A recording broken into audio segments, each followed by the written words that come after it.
everybody. How are you all doing?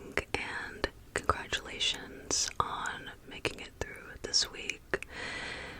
Well, I'm recording now. It is currently Friday Eve, Thursday, Viernes en Español.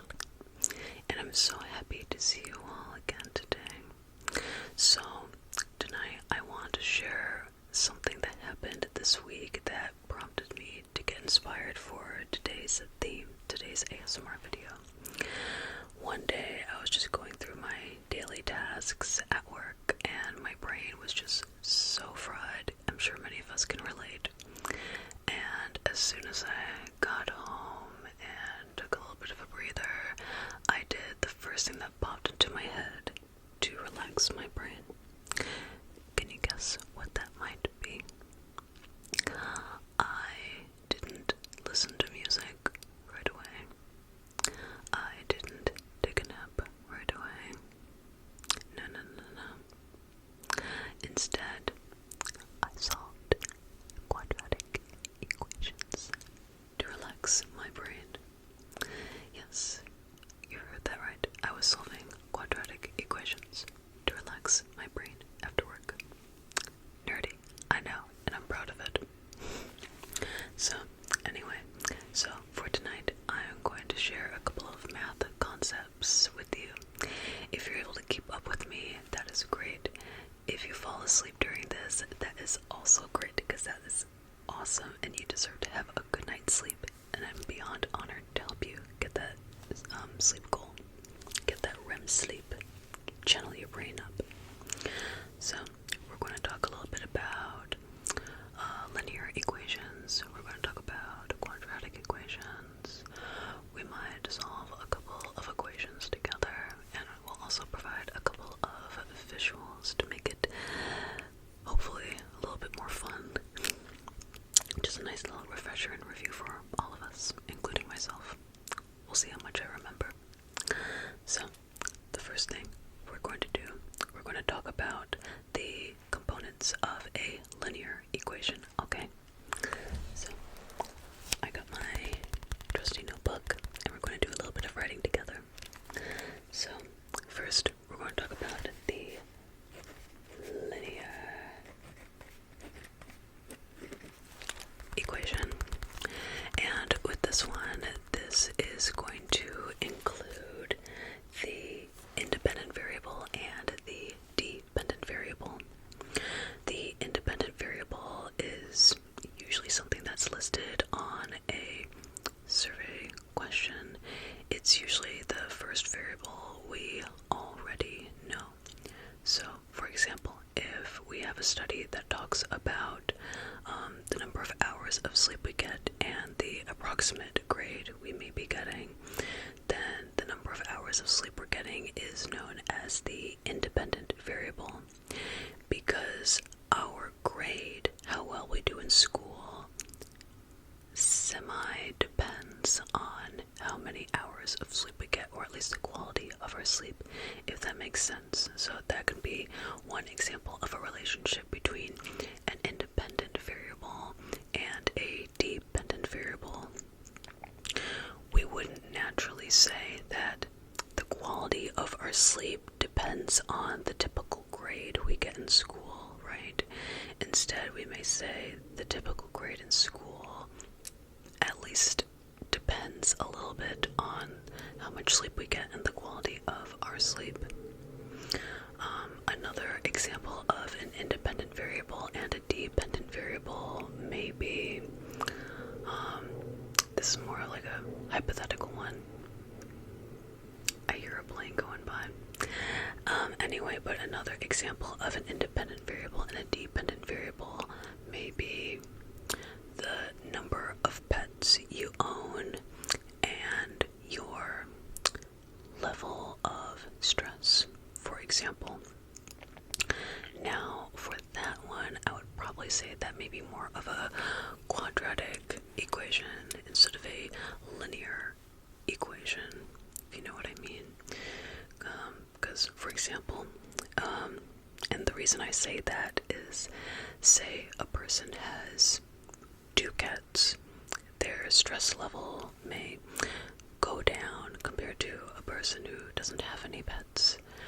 But let's say a person has 17 cats, then I think at some point that person's stress level may start to go up again because it's way too many animals to take care of. And maybe even be higher than a person with no pets. But anyway, the difference between an independent variable and a dependent variable. The dependent variable depends on the independent variable component. And how these are demonstrated is with the following. So with a linear equation, we're going to start with y equals ax plus b. Okay. The y is known as the dependent variable. Alright. The dependent variable. So each time you take a number from the x-axis and you add all the components together and plug and chug, the answer to this section is going to come out as the value of y, otherwise known as the dependent variable. So you got this factory, you put in the independent variable and the other components into the factory, and then once the product is out of the factory and ready, that comes out as the y-axis. I guess it would make sense if I said ax plus b equals y, but I grew up learning y equals ax plus b. So anyway, what about the x right here? So x is going to be known as the independent variable. So remembering some of the, why did I say 1D? That looks like a V. So that is going to be known as the independent variable. The first portion we may already know, and it's a standalone variable. It's not going to depend on another variable. Now, what about a and b? What do these represent? Well, when we do a linear equation, for example, usually linear equations are demonstrated in a straight line.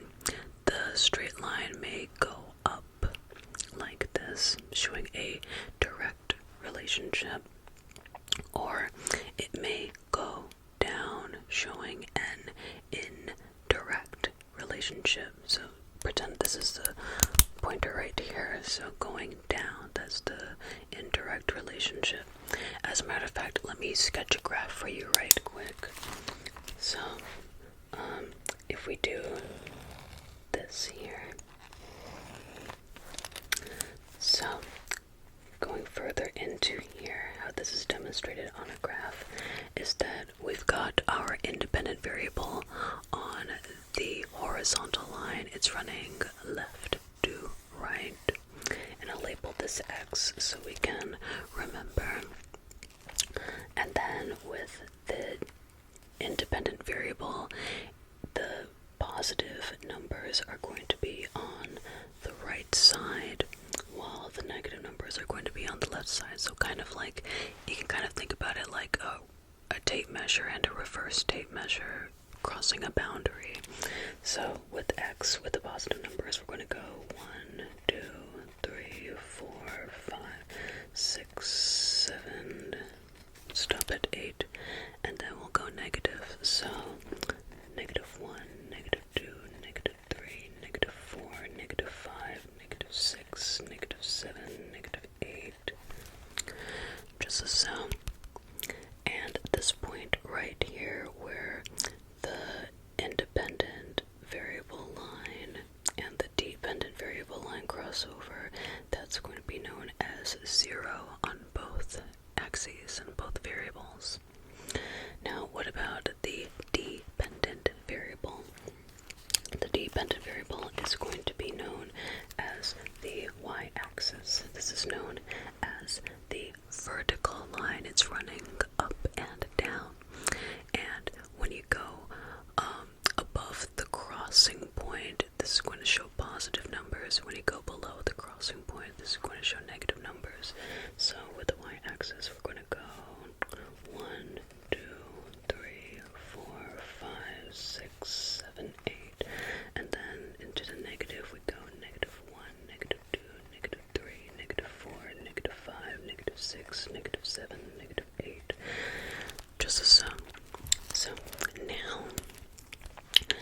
show a direct relationship.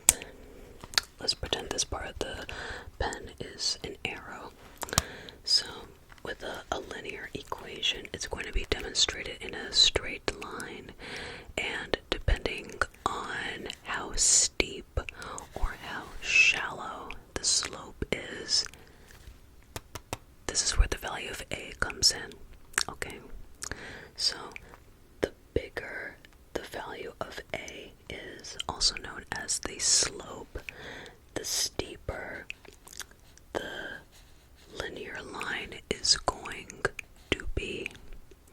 The smaller the slope, also known as A, and I'll label it the slope, then the steeper the linear line is going to be. Okay, so for example, let's I don't want to draw a line on here yet, so I'll just keep the pen here. Now, if I lay my pen right here, where does B come in? What about B? Well, B is going to be known as the y-intercept. This value is, so the value of B is going to be the y-intercept, and this is going to be the value of y when the value of x is 0. So if we take a look at my pen right here, and you take a look at the axis lines, let's see, where does this pen lie when it crosses at x equals 0? So we see that x equals 0 right here, but we see that the pen is going above. So let's now take a look at what the value of y is. It looks like that it is about, I would say it's around number 3 on the y-axis. So when x is 0, y is going to equal 3. And with this component right here, which I will now label, we would plug in the following coordinates as 0, 3. Now whenever we're plugging in coordinates, the independent variable is always going to go first, followed by the dependent variable. Now, let's see here. Let's say another coordinate is demonstrated on, let's say another coordinate is planted on -6 and then 0. Now, if we were to take a look at this, we could find a way to determine the slope. I won't go too further into the slope for now, but this further explains the value of A, and it can help us solve how we get to A.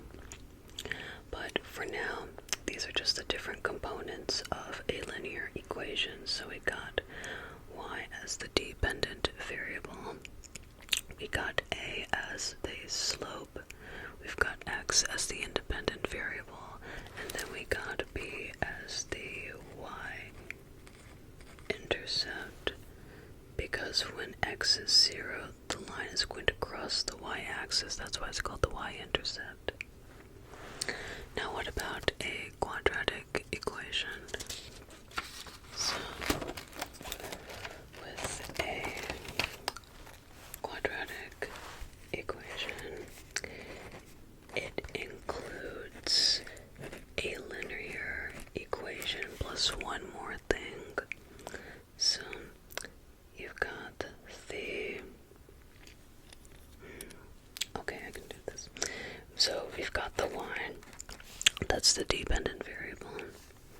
We still got the ax plus b. We still got those. But we also have a third component, and this is going to be characterized by the presence of an x squared. Okay? And this is not the only way it can be demonstrated. It can also be demonstrated like this.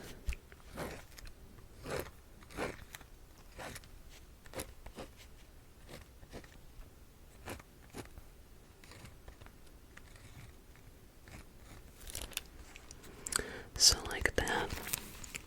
And the reason being is that if you take the x and you multiply it by itself, that's the same as x squared. So if you did 2 times 2, that's also known as 2 squared. If you do 3 with an exponent of 2, which means 3 times 3, that's going to be 9. If you do 4 with an exponent of 2, that's going to be 4 times 4, which is 16. So, say we were to solve this equation already. Well, in a nutshell, it would show this. So since these are all the same values, I could also have it done like this as well. But anyway, so just like with the linear equation, a is going to be known as the slope.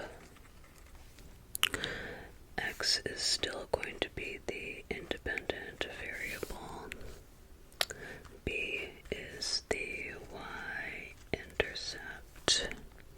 And y is going to be the dependent variable. And this is just a quadratic formation. And instead of a straight line, it's going to form a palabra. It can either be a positive palabra or a negative palabra. And this really depends on the positive and negative values.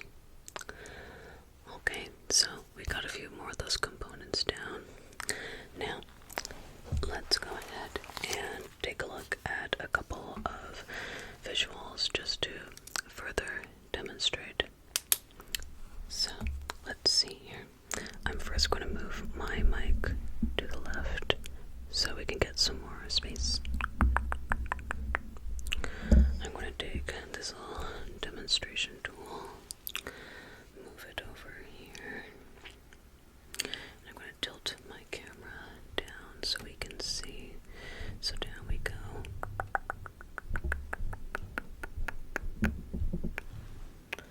Okay, let's see if that shows anything here. Alright, there we go. Now, let's show the difference between multiplication and using an exponent. So let's say we are starting with one little heart. Okay, this will be known as 1. When we do 1 times 1 is just this 1 times, that's how we get 1. If we do 1 times 2, so we need this component twice. So 1 times 2 is going to give us 2. 1, 2.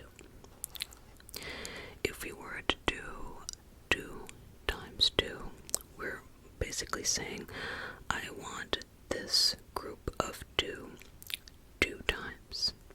So this is group number 1. And then this would be group number 2. So meaning 2 in 2 groups is going to equal 4, hence 2 times 2 is 4. Let's do another one, so let's do a 3 times 2.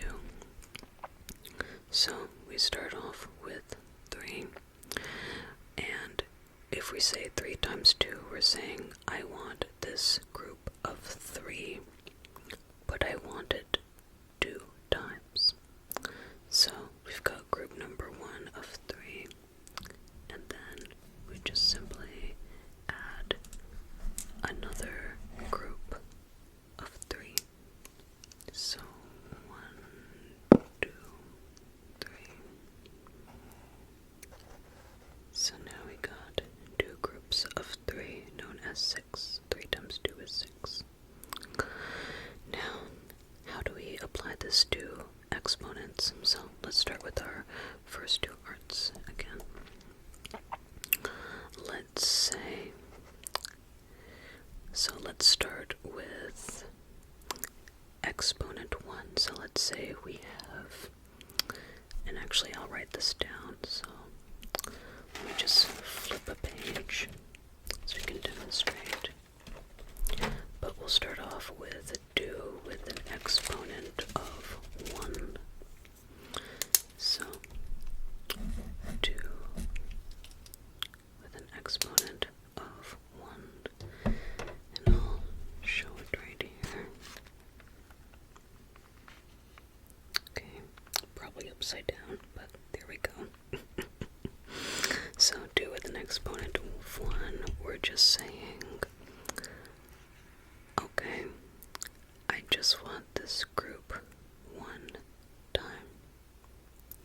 So 2 to the exponent of 1, I want this group 1 time. I want this current group. Okay. Now let's say we are doing 2 raised to 2. So 2 raised to 2 is going to equal 2 times 2. Just as so.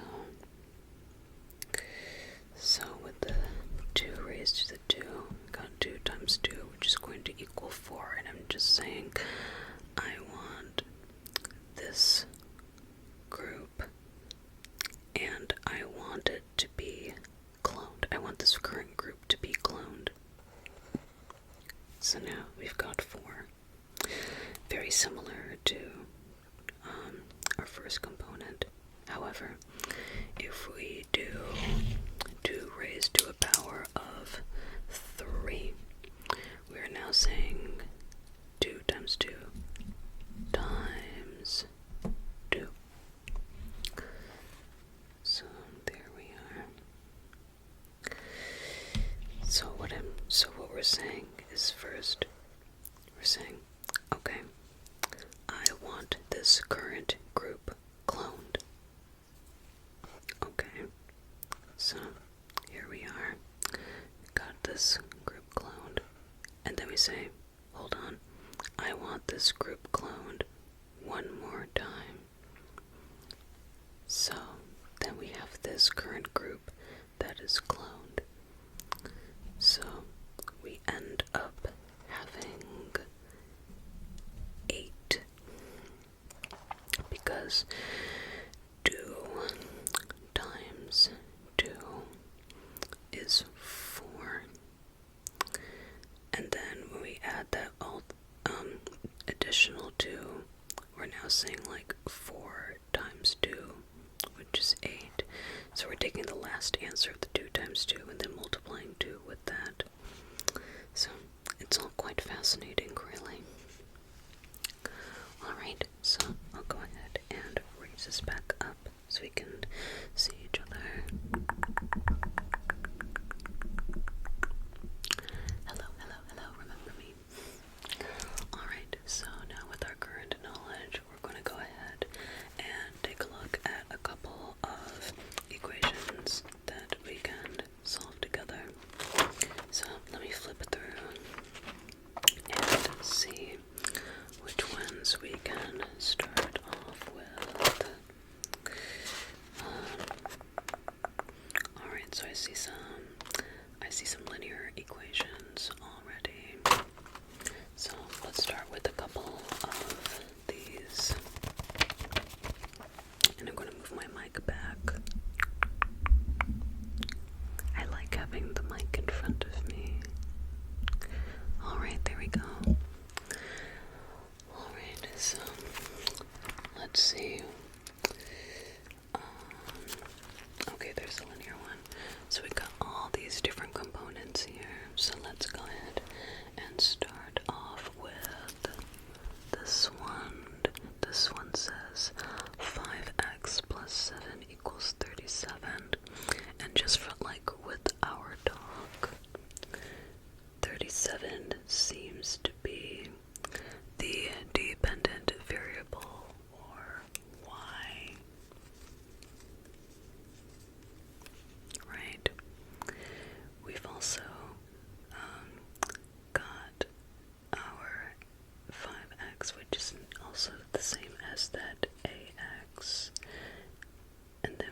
are we going to plug to x that when we multiply this by 5 and then add 7, we're going to get 37?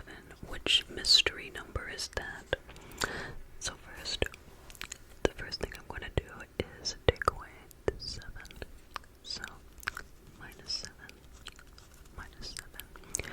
Everything you do on the left side of the equal sign, you're going to do on the right side of the equal sign. So now we're left with 5x equals 30, because I took away the 7 on both sides. And then we think about what times 5 equals 30, or what is 30 divided by 5. And that number is going to be 6. So to isolate the x, we're going to do some division because it's currently tied to the 5 with multiplication. So divide by 5, divide by 5. This isolates the x. So x equals 6. Now, we can go ahead and check it as well. So let's check it right quick. So with here, let's see. 5 times 6. See, I took the x value and I plugged it into the 5. So the 5 times 6 plus 7. So first, we're going to follow PEMDAS, so we're going to do the multiplication before the addition. 6 times 5 is 30. Add 30 to 7. Look at that, they match, so we got it right. Alright, let's see if we can do one more linear equation here. So let's take a look at this one. 8x plus 8 equals 48. First, we're going to isolate to make sure the number with the x is by itself. And how we're going to do that is make sure that one side has the x and one side has the units only. So we're going to go first subtract 8 from both sides. So minus 8, minus 8. So 8x plus 8, and then minus 8 is going to be 8x. 48 minus 8 is 40. Then, to isolate the x, we're going to divide both sections by 8, because it says 8x. So, divide by 8, divide by 8, we get x. And what is 40 divided by 8? It's going to be 5. So, x equals 5. Now, let's check it, just to make sure we're right. So, 8 times 5, because we're plugging and chucking, plus 8. 8 times 5 is 40. 40 plus 8, 48. So, we got it right. Yay! Alright, so those are just a couple of things with linear equations. Let's go on and move on to the quadratic equation, shall we? Okay, so I'm just looking through some of these right here. Alright, so quadratic equations are definitely more on the fancy side. Each time you do a quadratic equation, it is very important that you factor them if you want to. That's how I personally do it to feel more comfortable with quadratic equations. Especially if there is an x squared involved. The other important thing with a quadratic equation is that you must put everything on one side and have it equal to 0 before you start factoring. So, for example, let's see what is one that has... Let's look at this one. This one says x squared plus 7x equals negative 6. Now, in order to get the negative 6 on the other side and to have this equal 0, we need to add 6. So I'm going to say plus 6 on both sides. So now it's saying x squared plus 7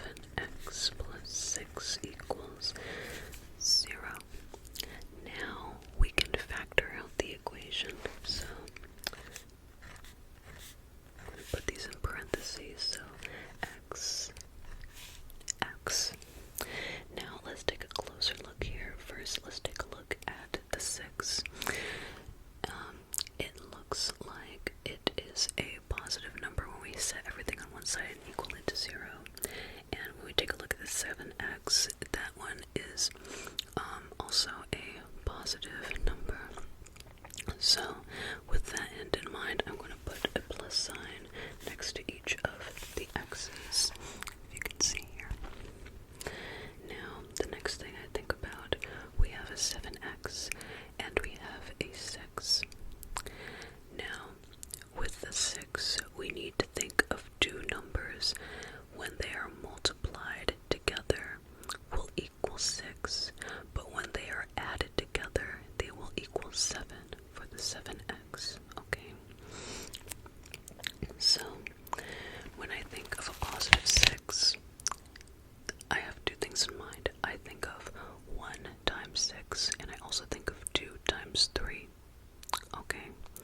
Now, which one of those combinations multiply to make 6, but add together to make 7? Well, if we do 3 and 2, that's going to equal 5, and we don't have a 5x here, we have a 7x. So, that means it must be the 1 times 6, because 1 times 6 equals 6, but when you add them together, it equals 7 for the 7x. So, I'm going to say 1 and 6. Now, we're not done yet. We still have to have this equal out to 0. So then we go ahead and split them. So, x plus 1 equals 0, or x plus 6 equals 0. And all we do to isolate the x's is, with this one we do a negative 1, and with this one we do minus 6. So with the answer here, x equals negative 1, or x equals negative 6. It's definitely a lot for sure, but I always find them quite exciting. Let's do one more quadratic equation, shall we? What else can we do? Let's do this one. This one's slightly different. So this one says x squared minus 3x equals 40. So first we need to isolate them so it's equal to 0. So minus 40 on this side, minus 40 on that side. So when this is equal to 0, it's going to be x squared minus 3x minus 40. Oh, how interesting. So we got a minus 3x, a minus slope, and we got a minus 40 as well. So with the quadratic equation, we're going to factor them out. Still have to be equal to 0, x and x. Now, this one is very fascinating because if we remember from multiplication, if we multiply two negative numbers, it's going to end up being a positive number. If we multiply two positive numbers, it's also going to be a positive number. But if we multiply one positive number and one negative number, it's going to turn into a negative number. So, by knowing that rule and understanding that this is a negative 40, I'm going to have one plus sign and one negative sign, because one positive sign times a negative sign equals a negative sign. Now, we have minus 3x and we have a minus 40. So I need to think of two numbers that, when multiplied together, make a negative 40, but when they are added together, make a negative 3. So, when I think of 40, I can think of 1 times 40. Obviously, 40 plus 1 do not equal a 3, so that can't be it. I can also think of a 20 times 2, but a 20 and a 2 are not going to make a minus 3, like a positive 20 and a negative 2. That's not going to make a minus 3. However, I do know one thing. Negative 40 can also be done through an 8 and a 5. And to get a negative 3, I can say 5 minus 8. 5 minus 8 is negative 3.